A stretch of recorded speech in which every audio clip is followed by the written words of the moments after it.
Boa noite a todos, bem-vindos. Boa noite também para quem nos assiste pela internet. Estamos ao vivo, né, no Instagram. E bem-vindos todos. Muito bem, hoje nós vamos aqui, a nossa leitura é o capítulo 11 do Caminho do Fonte Viva. Terminamos, né, o Caminho, Verdade e Vida. Começamos o Fonte Viva. A gente está no comecinho, é o capítulo 11. E o nosso item é glorifiquemos. É um texto assim lindíssimo, bem intuitivo de Emmanuel. E ele se inspirou num versículo da carta de Paulo aos Filipenses, que eu vou ler para vocês, que é um versículo bem pequenininho, que diz assim: Ora, a nosso Deus e Pai seja dada glória para todo o sempre. Acho legal contar, para quem não se atentou ao detalhe, que essa carta de Paulo aos Filipenses, ele escreveu uns 10 anos, né, segundo os estudos, depois que ele esteve lá pregando na cidade de Filipos.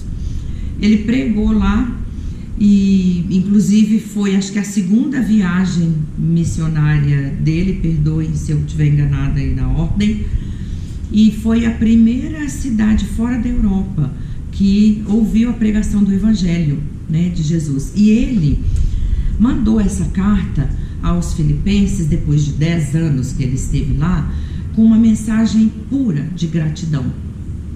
Tinha um porquê dele ter escrito essa carta. Ele era muito grato àquele povo, aqueles cristãos daquela cidade que o acolheram e que ajudavam ele, inclusive financeiramente, nas missões, né, nas viagens missionárias dele. Esses cristãos lá da cidade de Filipos ajudavam ele com dinheiro. E ele estava preso, pelo que consta, em Roma, e mandou essa carta para eles para agradecer, para dar glória. Então é uma carta que é tida como a carta da alegria.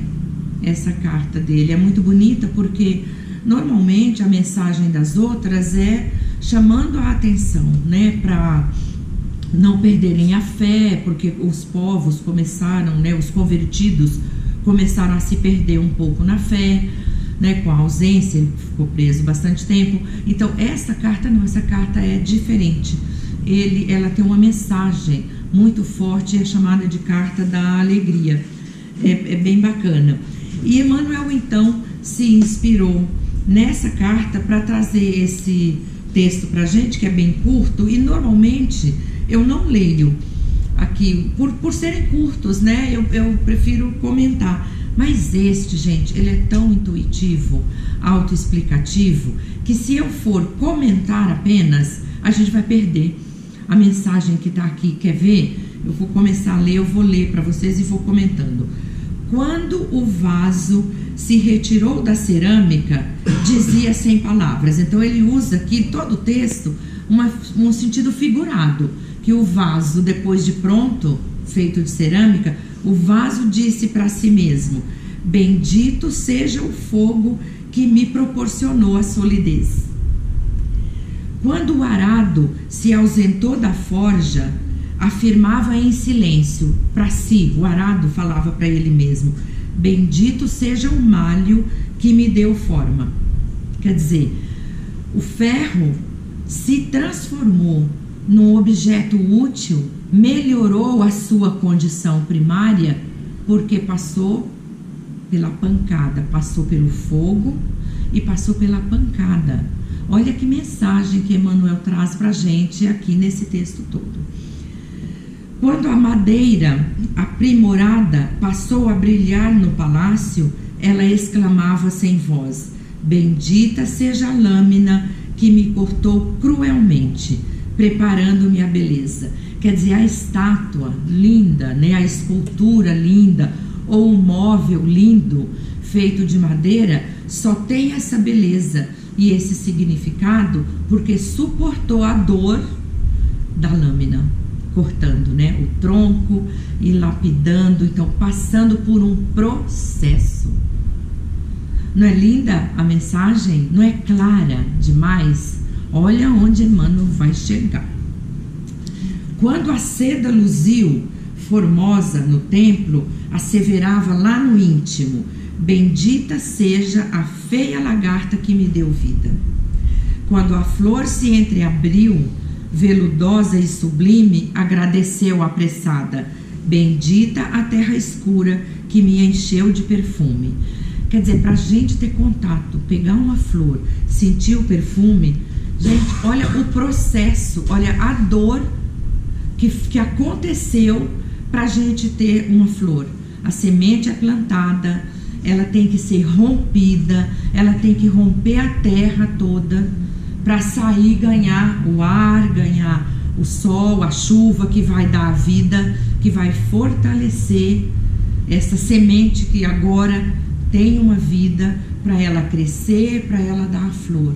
Olha o caminho, olha o processo que acontece, e a flor agradece, porque se não fosse essa dor de ter que romper a casca da semente, ficar na escuridão da terra para sair, ela não existiria.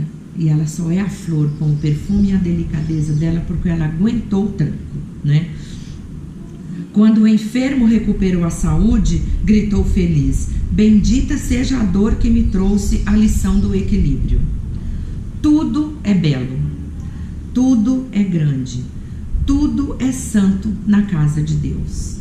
Agradeçamos a tempestade que renova, a luta que aperfeiçoa, o sofrimento que ilumina.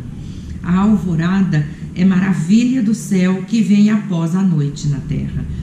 A gente só valoriza amanhã, né, o sol, a claridade, o calorzinho, porque teve a noite, não é? Que em todas as nossas dificuldades e sombras seja nosso Pai glorificado para sempre. Então, o texto chama Glorifiquemos, e a mensagem é essa, é um convite de Emmanuel para que a gente valorize o processo que nós passamos, que a gente tem que passar. Ninguém está livre, nada é abrupto. Para as leis de Deus, ninguém escapa delas. Então, a lei do progresso, essa lei de crescimento, de desenvolvimento nosso, ela é aplicada para tudo, para todos. E nós não escapamos dessa lei. Agora, qual é a questão? Por que Emmanuel escreve e traz esse texto para nós? Porque a gente, muitas vezes, se esquece que para estarmos onde a gente está, teve um processo que não foi tão simples assim, que não foi tão gostoso, que foi difícil e doloroso, como o ferro, né, para se transformar num objeto útil, né, se transformar numa estátua bonita, ele teve que sofrer. Ah, então a gente foi feito para sofrer? Claro que não. Deus não fez a sua criação para sofrer. Ninguém tem um filho aqui para sofrer, né? A gente tem os filhos para serem felizes. E a gente dá as condições para esse filho, assim foi. Então Deus nos criou para perfeição, nos criou para felicidade. Mas não, nós temos que compreender que esse processo que a gente passa, ele faz parte da lei de causa e efeito.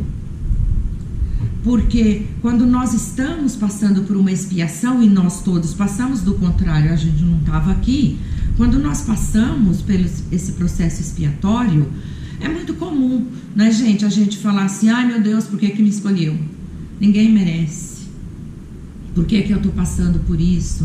Então a gente põe muito o nosso foco, a nossa energia dentro da negatividade, do que estamos passando, que não nos é agradável, sem considerar que isso faz parte da nossa história de expiação, da nossa história de crescimento e de evolução espiritual.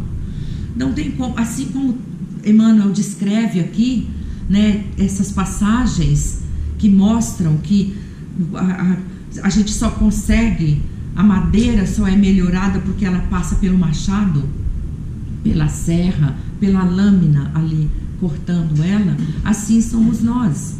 E estas dores, essas aflições, né, essas adversidades que nós enfrentamos, que nos ajudam a nos transformar e crescer, são fruto das nossas ações.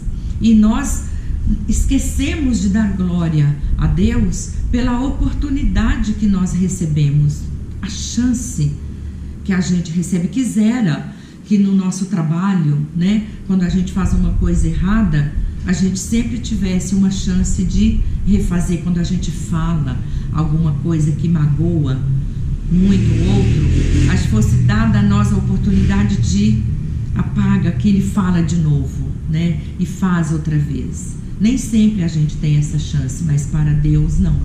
Ele não nos deixa sem saída, né? Ele nos deu e nos dá quantas oportunidades forem necessárias para a gente vir aqui. Só que a gente muitas vezes esquece de dar glória a Ele, de glorificar.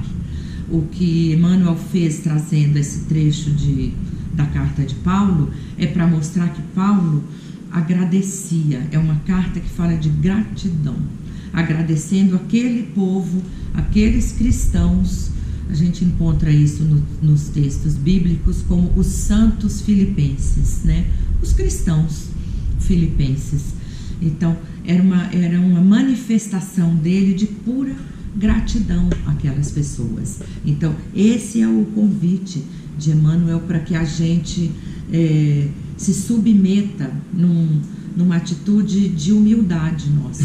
Quando a gente dá glória a Deus, nós estamos sendo humildes, reconhecendo que somos criaturas trazidas por Ele, governadas por Ele, mas estamos sujeitos à sua lei, e que Ele nos fez para atingirmos a perfeição.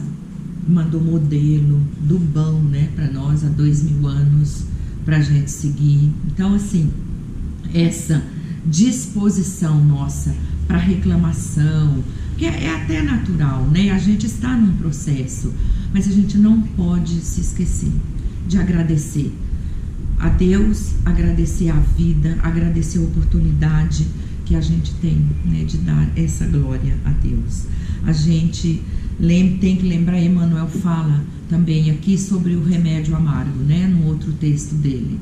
Não é todo remédio que a gente toma que cura nossas doenças que é gostoso de tomar, né? A bezetacil é ótima, né, para tirar a infecção, mas vou contar uma coisa, só quem tomou é que sabe, né, o que aquilo significa. É bruto o negócio, né? Então, assim, é um remédio amargo que muitas vezes a gente tem que tomar. É a nossa trajetória, é a nossa história. Nós somos responsáveis, né, pelo que passamos, pelas nossas glórias e pelas nossas dificuldades. Quando a gente entende o bem sofrer e o mal sofrer, está lá no capítulo 5 do Evangelho. O bem sofrer e o mal sofrer, Jesus fala, né? O bem sofrer é quando você entende o porquê você passa pelas dificuldades e passa com resignação, confiando que aquilo é para o seu bem. Você vai burilar o seu espírito, que você vai melhorar como pessoa, não é? A gente muitas vezes durante o dia tem uma tarefa, várias, né, no nosso trabalho. A gente faz tudo assim, 95% maravilhosamente bem. Uma tarefa, 5% não saiu como a gente queria, a gente leva uma bronca. O que a gente faz? Garra nessa que deu ruim, né? E esquece de valorizar as coisas boas que aparecem para nós, que são colocadas na nossa frente. Então, eu prometi que eu ia ficar exatamente dentro do horário, mas eu vou finalizar aqui. Eu já falei isso aqui, mas eu não canso de dar essa dica, que eu aprendi, não foi no centro, não foi com nenhum religioso, foi com o neurocientista, o Dr. Paulo, Dr. Pedro, que eu estudo muito com ele, e ele ensina o exercício das 3 bênçãos. Faça o exercício das 3 bênçãos todo dia à noite. Talvez no começo você tenha dificuldade de encontrar as bênçãos que você teve durante o dia. Depois de uns 10 dias vai sobrar a bênção. Pode ser assim, eu gosto demais de pão de queijo, e o meu marido voltando para casa lembrou disso, passou na padaria e levou para mim. Alguém pensou em mim com carinho, alguém se lembrou de mim no meio de tudo. Isso é uma bênção. eu fiz um trabalho, impactei positivamente várias pessoas. Olha que bênção, a chance que eu tive de levar uma palavra relevante para alguém. Obrigada, Deus, por essa bênção. Ele garante, eu faço isso todo dia. E eu acho bênção. Ou é um dos meus pets que melhorou porque estava doente, ou é o meu irmão que estava doente, graças a Deus melhorou. A gente recebe bênçãos o dia inteiro. Então, eu vou citar aqui Paulo mais uma vez, nunca neguei que sou fã número 1 dele. Lá na carta aos Romanos ele fala assim: transformai-vos pela renovação de vossa mente. Tudo aqui, ó. Transformai-vos pela renovação de vossa mente, para que proveis qual é a boa, a agradável e perfeita vontade de Deus. Deixo vocês com essas reflexões. Eu adorei esse texto aqui, fazia tempo, né? Porque a gente rodizia aqui, então fazia acho que anos que eu não lia ele. E eu achei ele bem autoexplicativo, mas eu aproveitei o tempo para fazer também minhas reflexões. Então, fiquem todos em paz, né? E vamos agora manter, né, esse clima aqui gostoso nosso, fechando os olhos e dando glória a Deus por estarmos aqui, agradecendo do fundo do nosso coração a oportunidade que nós temos desses encontros semanais, esses encontros com a palavra de Deus, esses encontros com o Evangelho de Jesus, que o ama nos proporciona. Então, assim, vamos agradecer e pedir agora uma inspiração para que a gente faça uma vibração, que seja breve, mas que seja tocante, e que a espiritualidade leve o que temos agora de melhor para doar e que transforme em bênçãos para quem esteja precisando, a todos os nossos irmãos que neste momento estejam passando por alguma dificuldade de compreender a nossa missão aqui na Terra, compreender o nosso papel e entender a nossa jornada. Que cada um seja tocado e inspirado para que busque os ensinamentos do nosso Mestre Jesus e não se afastem nunca do divino, não se distanciem de Deus, não esqueçam do valor, do poder que Ele tem sobre a nossa vida. Que sejam todos, aqueles que amamos, aqueles que têm contato conosco, aqueles que não conhecemos, mas que a espiritualidade vai endereçar e neste momento tocar em suas mentes, para, como recomenda Paulo de Tarso, sejam transformadas e a partir disso a melhora, o alívio, o lenitivo seja alcançado. Então, assim, muito agradecidos pelo que recebemos, nós pedimos que seja todo contemplado a nossa casa do AMA, as pessoas que precisam de ajuda estão com o nome da caixa de vibrações, e que nossa casa seja abençoada, nossa família também, e pedimos licença para encerrar com a oração que Jesus nos deixou. Pai nosso que estais no céu, santificado seja o vosso nome. Venha a nós o vosso reino, seja feita a vossa vontade, assim na terra como no céu. O pão nosso de cada dia nos dai hoje, perdoa nossas ofensas, como devemos perdoar a quem nos tem ofendido. E não nos deixeis cair em tentação, mas livra-nos, Senhor, de todo mal. Graças a Deus, graças a Jesus. Que assim seja.